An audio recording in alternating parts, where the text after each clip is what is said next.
লোক শখ করে খেজুর গাছে উঠেছে, কিন্তু গাছ থেকে নামার সময় আর নামতে পারছিল না। তখন লোকটিকে বাঁচানোর জন্য গ্রামের সবাই এসে গাছের নিচে ভিড় করলো, কিন্তু কারো মাথায় কোনো বুদ্ধি আসছে না লোকটিকে কি করে গাছ থেকে নামানো যায়। সেই গ্রামে একজন বুদ্ধিমান লোক ছিল, সে কূপের মধ্যে পড়ে যাওয়া ব্যক্তিদেরকে উদ্ধারের কাজ করত। সেই বুদ্ধিমান লোক সেখানে এসে একটি রশি খেজুর গাছের মাথায় ছুঁড়ে মারলেন এবং খেজুর গাছের আগায় বসে থাকা সেই লোকটিকে রশিটি ধরে মাজায় বেঁধে ফেলতে বললেন আর রশির অপর প্রান্তে কয়েকজন লোককে ধরতে বললেন।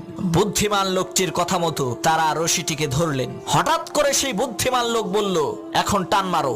লোকেরা রশি ধরে টান দিল, সাথে সাথে সেই খেজুর গাছে থাকা লোকটি মাটিতে পড়ে মারা গেল। তখন গ্রামের লোকেরা বলল, আপনি এটা কেমন কাজ করলেন?